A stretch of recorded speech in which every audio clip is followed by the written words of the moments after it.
What's up, my dudes? I'm back, this time with something a little bit different.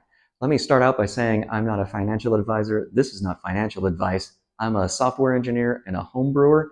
This is really for me because I'm currently getting inundated by a bunch of propaganda from the YouTube algorithm. My journey started when I discovered that Apple Computer took up almost 1/3 of my portfolio. So I started looking at gaps and I decided that I was going to start researching silver. And this is where I got into a problem with the algorithm. Currently, I'm getting inundated with a whole bunch of marketing propaganda and a whole bunch of videos talking about the death of the dollar and how silver and gold is the only way to protect your money and all kinds of other insanity. And I just need to get something on camera for me with my voice to bring back some sanity. I've been reluctant to get into silver because one of my relatives lost everything when the Hunt brothers cornered the market there in the 80s. But also, I just didn't understand where to buy it, how to sell it, and how to store it even. I did decide to move forward with it because I think silver is pretty, but also it's used in a lot of engineering applications. I understand those applications, I understand how it's used, and I do see that there's potential for future growth. My current plan is to save some of my dividend checks, about $20 per month, and save up to purchase some silver. Now that is only going to be like one piece of silver or 1 ounce of silver every 4 to 5 months, and I'm not going to collect a lot of it. I'm only going to collect 5, possibly as many as 20, but I'm not going to go over that. There's no reason to get insane. I don't want that much exposure of my portfolio to one commodity.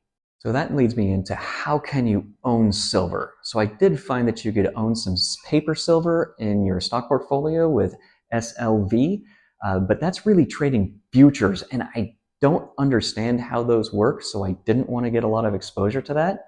The other way is with a silver or a gold IRA, where you buy physical gold or silver, but it's never taken possession of. It's always in that IRA. I didn't understand how that exactly worked because you do have to insure it and you do have to pay to store it.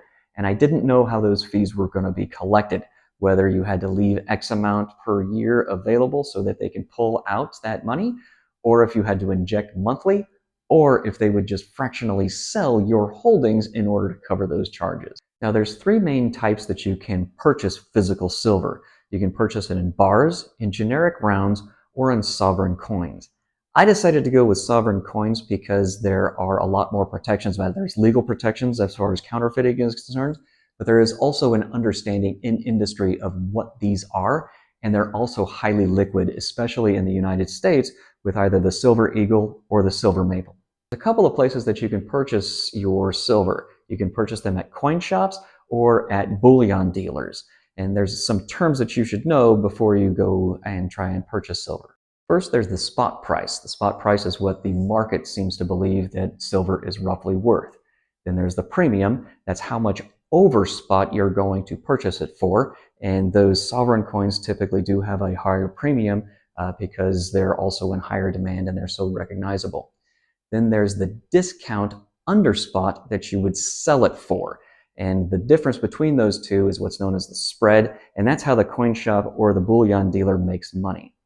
One other term that you might hear is melt, and that's actually the price that the refiner will pay the bullion dealer or whatever for the melted price of silver, and that generally is quite a bit below spot. If you've made it this far, give me a like, and if you haven't made it this far, well, I'm not seeing you right now. The first thing that you're going to hear a lot about when you're researching silver is the 6% deficit that is in the market right now from what industry is currently using and what is being pulled from the ground and or recycled from private dealers. That 6% deficit equates to roughly 10 million ounces of silver. In above ground storage in places like the COMEX, there currently is a little bit over 1 billion ounces of silver, and that is being used to cover that shortfall.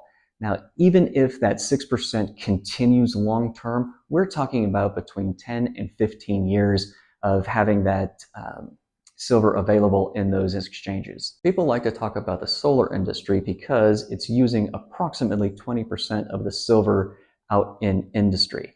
Now, it is using about 185 million ounces right now, but each year they're projecting reducing by almost 25 million ounces, which sort of means that we're going to cross that deficit line by mid-2027 or at the very latest 2028.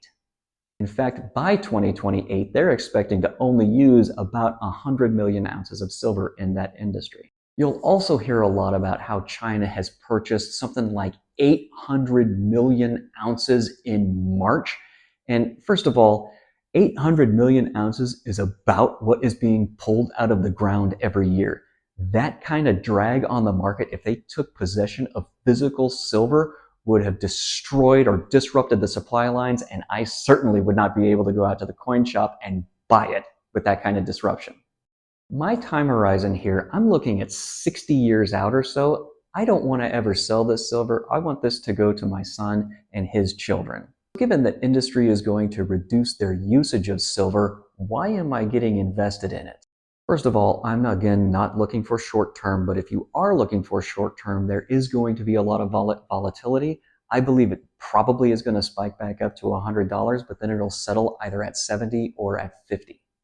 But where I really see the use of silver is after solar power gets those efficiency points, then other industries are going to start to leverage what they learned and their experience to help their industries. One of the big uses that I see for silver in the future is in AI data centers. Now, not the way that most people are talking about it.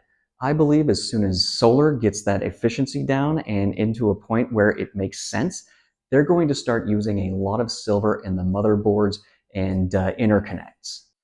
The reason is that silver is 5% more efficient at transporting electricity than copper is.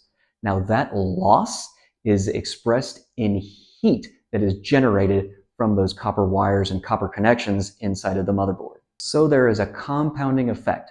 First, you're drawing less power from the grid. Second, you're creating less heat. Third, the air conditioning and cooling system is pulling less electricity from the grid. And third, you're getting 5% more efficiency in cooling down the circuitry. Now that compounding benefit is going to be expressed in a greater than 5% savings. And I want to talk a little bit about the US dollar being used as a reserve currency and all of the doom and gloom that I'm hearing about it. First of all, most currencies that have been used as the global reserve currency last between 80 and 120 years. That's historically. We're coming up right on about 70 years, so it is time to start thinking about that. I think we're going to be on the farther end of that sometime around 120, even 130 years. It's certainly not going to be a hard reset for us tomorrow. Again, this is for me and it's not financial advice. If you'd like to see more of this kind of video, let me know down below. I will probably create a few more because again, I'm getting inundated by a whole lot of propaganda and I want to make sure that I keep my thoughts together.